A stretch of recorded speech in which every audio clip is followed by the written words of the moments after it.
नमस्कार बच्चों, बीए प्रथम वर्ष की क्लास में सभी का स्वागत है।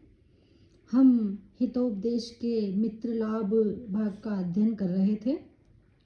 हमने अभी तक जो देखा था इसमें कि राजा सुदर्शन कुछ श्लोकों को सुनते हैं, उनके जो पुत्र हैं वो विद्या विहीन हैं, गुण विहीन हैं।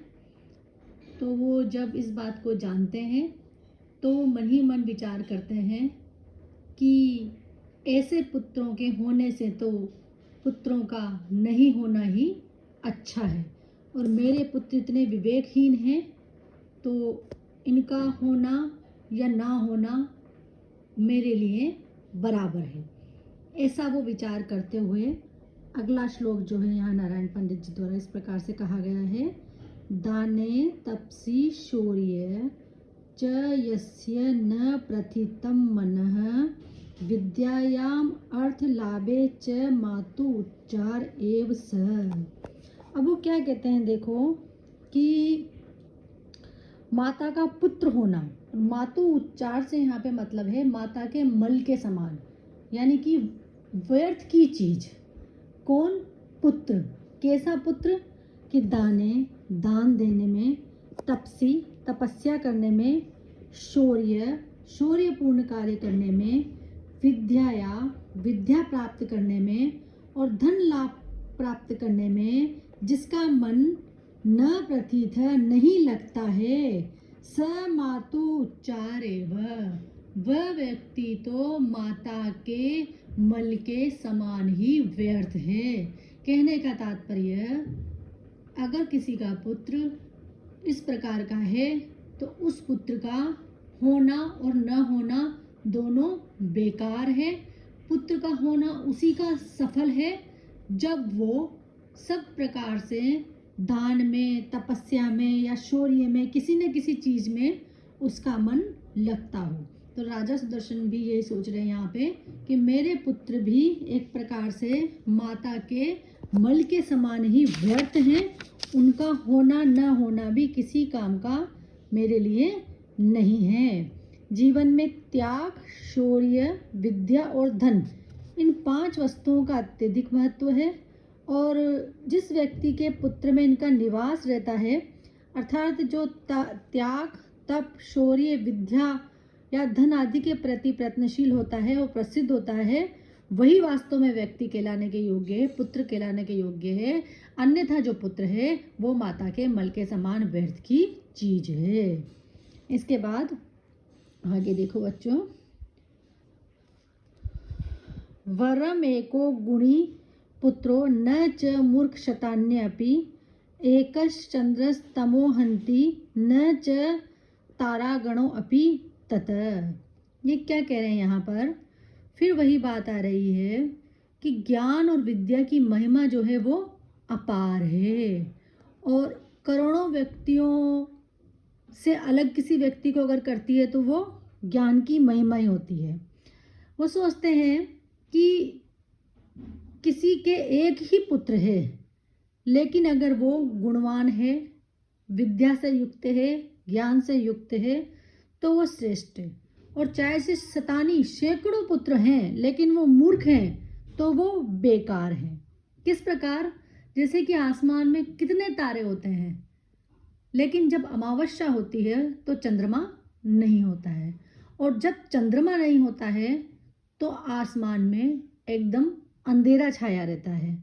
तो कितने भी तारों के होने के बावजूद भी एकमात्र चंद्रमा ही ऐसा है जो कि अंधकार का विनाश करता है।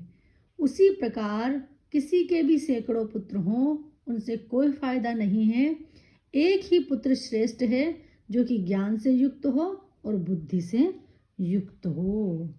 वरम एको गुणी पुत्रो, एक ही गुणवान पुत्र वरम श्रेष्ठ है।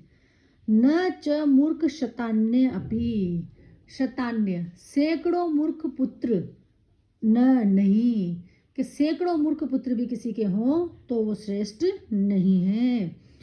एकश्चंद्रस्तमोहन्ति, एकमात्र चंद्रमा ही अंधकार का हनन कर देता है, अंधकार को नष्ट कर देता है। न च तारागणों अपि तत्, कि सैकड़ों तारागण, हजारों लाखों करोड़ों तारागण हैं आसमान में, लेकिन वो जिस प्रकार की अंधकार को नष्ट नहीं कर सकते, उसी प्रकार हजारों सैकड़ों अगर पुत्र हैं लेकिन वो मूर्ख हैं, मूर्ख पुत्रों की तुलना यहाँ तारों से की गई है, वो व्यर्थ हैं। लेकिन जो गुणवान पुत्र है वो चंद्रमा के समान है, वो अकेला ही सभी कुछ श्रेष्ठ कर देता है, अपने कुल की उन्नति कर देता है। ज्ञान जो है उसकी विद्या, ज्ञान या विद्या की महिमा जो है वो अपार है, और करोड़ों व्यक्तियों से विद्या उसे अलग कर देती है, क्योंकि उसका ज्ञान रूपी प्रकाश जहाँ जहाँ गिरता है वहाँ से ज्ञान रूपी अंधकार का विनाश हो जाता है। अर्थात जिस पुत्र के पास ज्ञान है वो जहाँ जहाँ भी जाएगा तो अंधकार का विनाश हो जाएगा, जैसे चंद्रमा करता है। अर्थात अनेक अज्ञानियों को ज्ञान देकर जीवन हेतु मार्ग को प्रशस्त करेगा, जिस प्रकार की चंद्रमा करता है। तो कहने का तात्पर्य यही है कि सैकड़ों मूर्ख पुत्रों का होना बेकार है, लेकिन एक श्रेष्ठ पुत्र का होना ही चंद्रमा के समान व्यक्ति के जीवन को सफल बना देता है। आगे देखो फिर वही बात, पुण्य तीर्थे कृतम येन तपः कवाप्य अति दुष्करम तस्य पुत्रो भवेद वश्य समृद्धो धार्मिक सुधि। ये क्या कहते हैं कि जो अच्छा पुत्र है उसका मिलना बहुत ही सौभाग्य की बात होती है। कि अगर किसी व्यक्ति ने किसी पापनाशक क्षेत्र में, पुण्य क्षेत्र में कोई घोर तपस्या की हो, पहले के जन्म में या अभी के जन्म में कोई घोर तपस्या की हो, तब ही उसको जो पुत्र मिलता है वो संपत्तिशाली भी होता है, धार्मिक भी होता है और विद्वान भी होता है। कहने का तात्पर्य यहाँ पर यह है कि व्यक्ति को एक तो अपने कर्मों का फल अवश्य मिलता है, दूसरी बात ये कि अच्छे पुत्र की प्राप्ति होना व्यक्ति के कर्मों पर निर्भर करती है। जिस व्यक्ति ने कोई बहुत अधिक पुण्य कर्म किए हों, कहीं घोर तपस्या की हो, तब ही उसे श्रेष्ठ पुत्र की, आज्ञाकारी पुत्र की प्राप्ति होती है।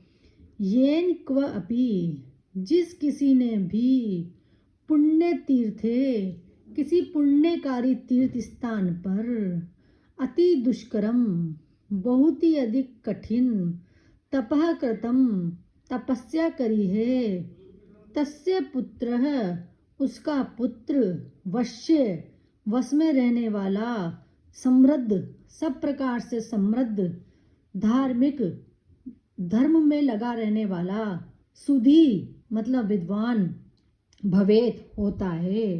अर्थात यदि किसी व्यक्ति का पुत्र वश में रहने वाला नहीं है, समृद्धि से रहित है, अधार्मिक एवं बुद्धिहीन है, तो ये कहा जा सकता है कि उसने अवश्य ही पूर्व जन्म में कोई पाप किए हैं, इसीलिए उसे ऐसे पुत्र की प्राप्ति हुई है।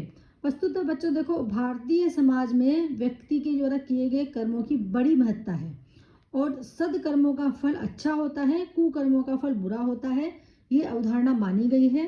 तो इसी के आधार पर ये कह सकते हैं कि जिस व्यक्ति ने अच्छे कर्म किए हैं, सुकर्म किए हैं, और सुकर्मों के फलस्वरूप ही जिस व्यक्ति को अच्छे पुत्र की प्राप्ति होती है, अपने कर्मों के अनुसार ही व्यक्ति पुत्र की प्राप्ति में सफल हो पाता है। आगे देखो ये क्या कहते हैं, अर्थागमो नित्यम अरोगिता च प्रिया च भार्या प्रियवादिनी वश्यश्च पुत्रो अर्थकारी च विद्या षड जीवलोकस्य सुखानि राजन। कहते हैं कि हे राजन, अगर इस संसार में जो 6 चीजें हैं, ये 6 चीजें, 6 ही सुख है, 6 प्रकार के सुख माने गए हैं इस संसार में, और ये जिसके पास विद्यमान है वो ही व्यक्ति वास्तव में सुखी है।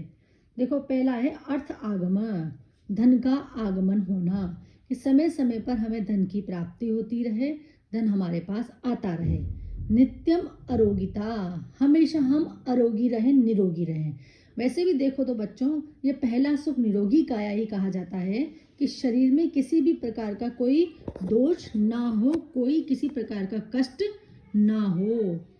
प्रिया च भार्या प्रियवादिनी, कि पत्नी जो है वो प्रिया, एक तो प्रेम करने वाली हो और दूसरी प्रियवादिनी, प्रेम से बोलने वाली भी हो।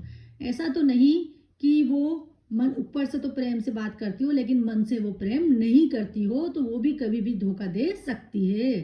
तो ऐसी पत्नी जो कि प्रिया भी हो और प्रिय बोलने वाली भी हो।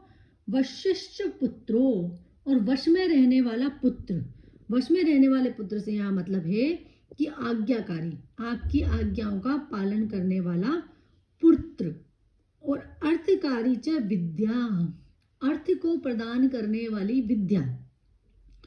षड जीवलोक से सुखानी राजन, कि हे राजन, ये 6 ही जीवलोक के सबसे बड़े सुख हैं।